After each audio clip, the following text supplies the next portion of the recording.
The enigma of the angel who replaced Lucifer. Who holds his place now? Who replaced Lucifer after his fall from heaven? An ancient question, powerful, almost forbidden. The Bible powerfully recounts the moment Lucifer, the brightest, most majestic, most exalted angel, fell from on high due to his pride. A being who once stood beside the throne of God, who led celestial worship, who walked among the stones of fire, was cast down into eternal darkness. His fall left a void, a cosmic rupture, an absence impossible to ignore. And where there is a void in heaven, someone must fill it.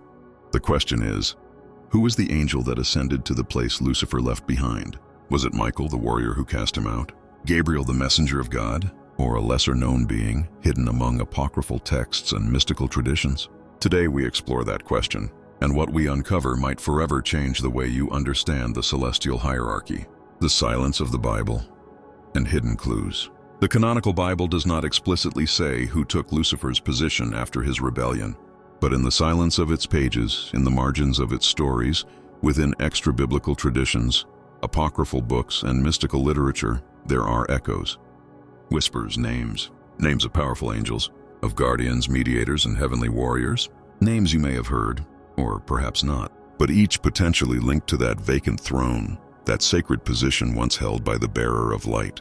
Let's now explore 11 candidates who, according to various sources, may have taken Lucifer's place. Some are biblical, others apocryphal, but all are fascinating. 1. Jehoel, the hidden angel of divine knowledge. In Jewish mystical literature, especially the Apocalypse of Abraham, Jehoel is presented as an angel of extremely high rank. His name means the knowledge of God, which already suggests a role of deep intimacy with the Most High.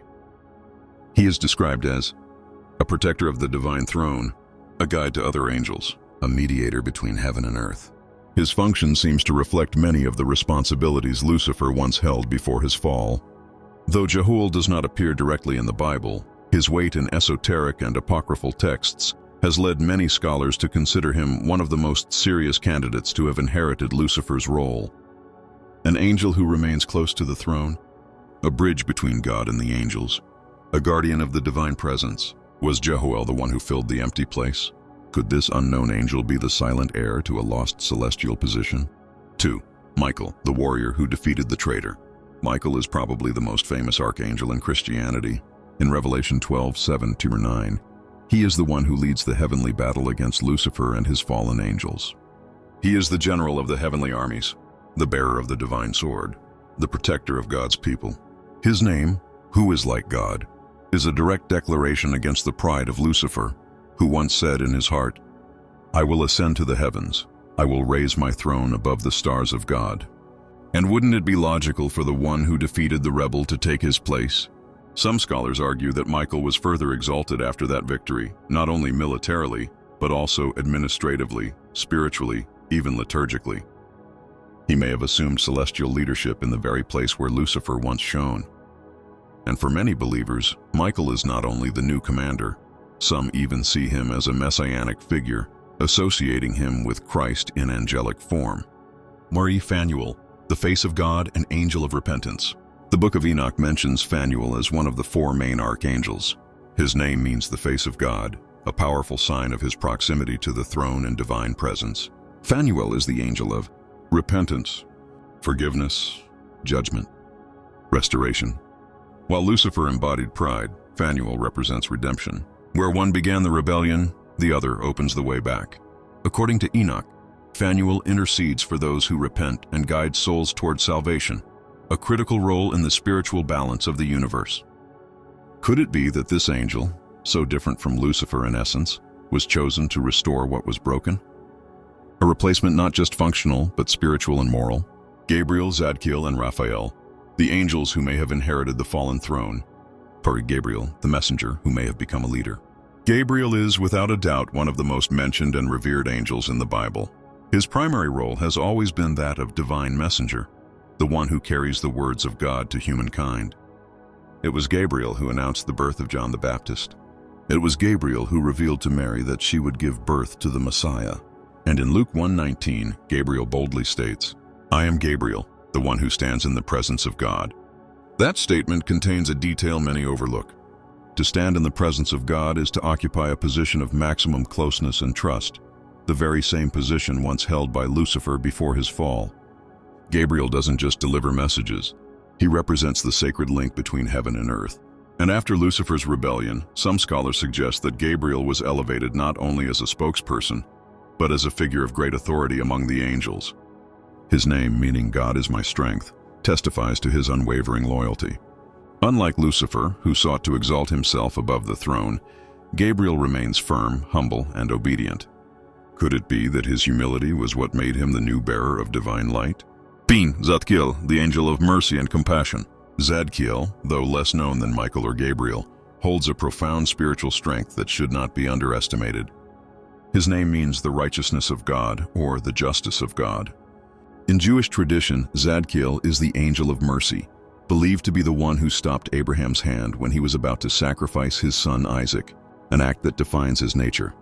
To intervene and halt destruction, to remind humanity of the value of forgiveness, to be the voice of divine compassion.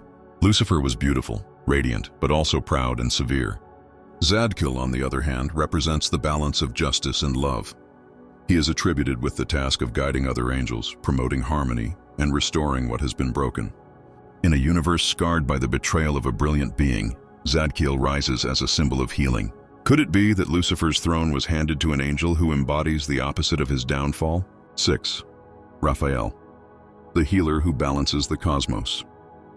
Raphael features prominently in the Book of Tobit, a highly respected text outside the Protestant canon, but included in the Catholic and Orthodox Bibles. His name means God heals, and that, in a word, sums up his mission, healing. Raphael healed Tobit's blindness. He protected the young Tobias during his journey. He unmasked the demon Asmodeus. Beyond these narratives, Raphael is also known as one of the 7 angels who stand before the throne of God. After Lucifer's fall, Raphael may have taken on a more central role, not as a warrior or messenger, but as a restorer of the broken balance. Where there was pride, he brought humility. Where there was division, he brought harmony. Where there was destruction, he brought healing. Some mystical texts assign him the responsibility of guiding souls, protecting travelers, and watching over the spiritual paths of humankind. And what if the true replacement for Lucifer wasn't the strongest, but the one who could heal what had been damaged? A pause for reflection. So far we've explored 6 candidates, each with a unique profile, each with a symbolic or functional connection to the role once held by Lucifer. Jehoel, the wise mediator. Michael, God's warrior. Phanuel, the face of repentance. Gabriel, the faithful messenger.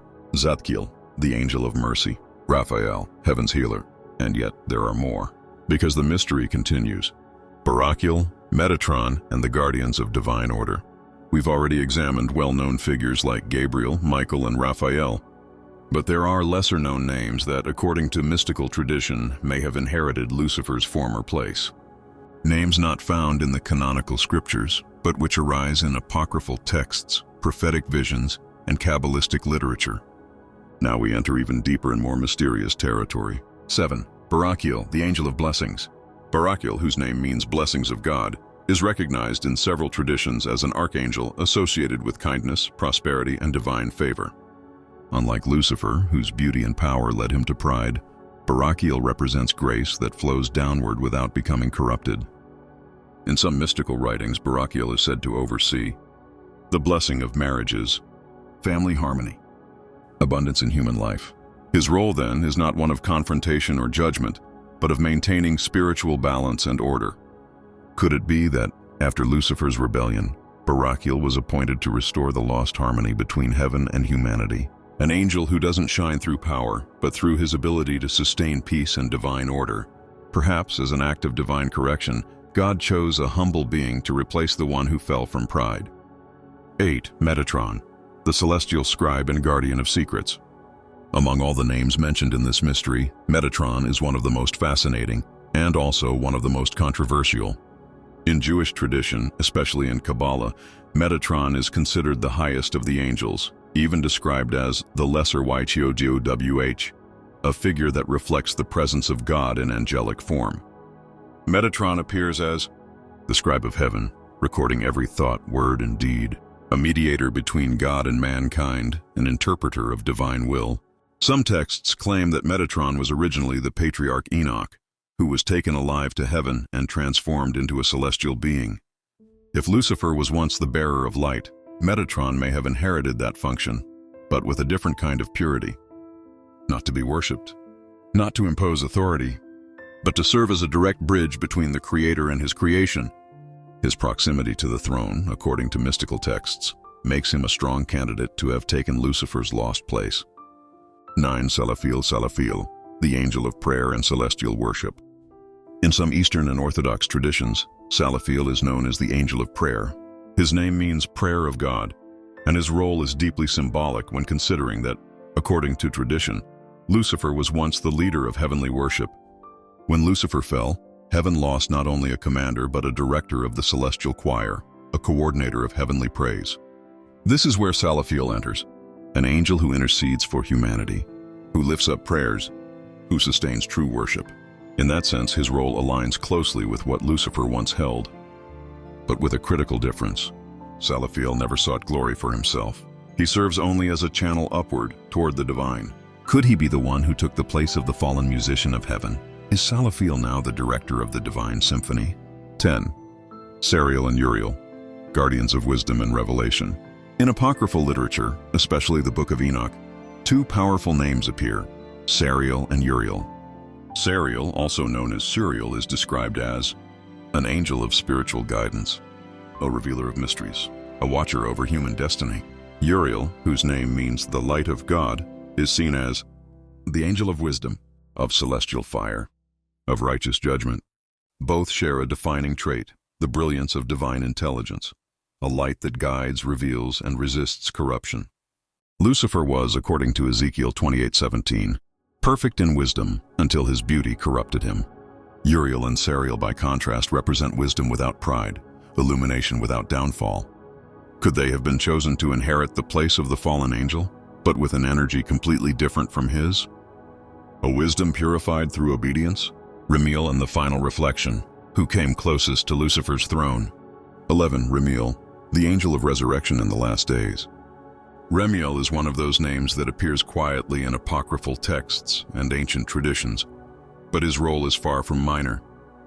His name means mercy of God, and in various writings he is portrayed as an angel of resurrection, judgment, and prophetic revelation. In the Book of Enoch, Raphael is described as the angel who watches over the resurrections, in other words, the awakening of the righteous souls at the end of time. He is also considered a bearer of visions, a guardian of divine revelations. Lucifer, before his fall, was a being of great authority, entrusted with coordinating a dimension of divine glory. Raphael, in contrast, operates on a more intimate and mysterious plane. He helps restore what has died. He prepares the righteous for judgment. He guides souls in their final transition. If, after the fall of the most glorious angel, a being was needed to restore hope and the lost connection, then Raphael represents that redemptive figure. Could this discreet yet powerful angel have been the one chosen to take the place of the one who rebelled? What does the Bible actually say about Lucifer's replacement? Now then, despite all these theories, we must return to the sacred text itself. The Bible does not explicitly state that Lucifer was replaced by a single being.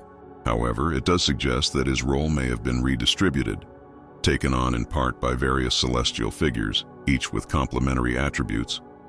Michael, the warrior who cast him out. Gabriel, the messenger who now stands before the throne. Metatron or Jehoel, in mystical traditions, as new mediators. Zadkiel, in the role of celestial worship. Zadkiel and Raphael, as embodiments of mercy and restoration. But there is one crucial detail worth noting. In Luke 1:19, Gabriel says, "I am Gabriel, who stands in the presence of God." That statement is deeply powerful. Why? Because to stand in the presence of God is a very specific position. Before his fall, according to Ezekiel 28:14, Lucifer walked among the stones of fire, a poetic way of describing his closeness to God's presence. Now, if it is Gabriel who stands before God, then perhaps he inherited that exact position, that sacred and unique space beside the throne.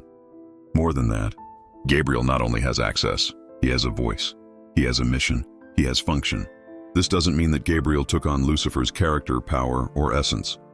But it could indicate that the spiritual vacancy left by the fallen angel was filled by someone more faithful, humble, and obedient. What if the truth is deeper? Perhaps there was no single replacement. Perhaps the void Lucifer left behind wasn't filled with power, but with shared purpose. Maybe God didn't want another being as brilliant as Lucifer. Maybe he didn't want to repeat what had already been corrupted. Instead, he delegated that celestial glory among several faithful angels, some as warriors, others as healers, some as messengers, others as intercessors. And in this way, the fall of one led to the exaltation of many, and heaven, once fractured, was restored through the obedience of those who chose not to rebel. Who replaced Lucifer? The mystery remains. So we return to the original question. Who replaced Lucifer? Was it Jehoel, the mystical celestial guide? Michael, the slayer of the dragon? Gabriel, the one now standing before God? Or was it a new celestial order that filled the vacant place? Perhaps we'll never know for certain. But maybe the answer lies in the message God left for us. Power without obedience is danger. Glory without humility is ruin. And those who serve in silence inherit the throne of the fallen. Final reflection. What we learn from the empty throne. The story of Lucifer is not only about his fall, it is also about how God restores what has been broken. Where there was arrogance, now there is humility. Where there was betrayal, now there is loyalty. Where there was pride, now there is quiet obedience. And that may be the true message behind the mystery. In heaven, no one is indispensable, but everyone is responsible.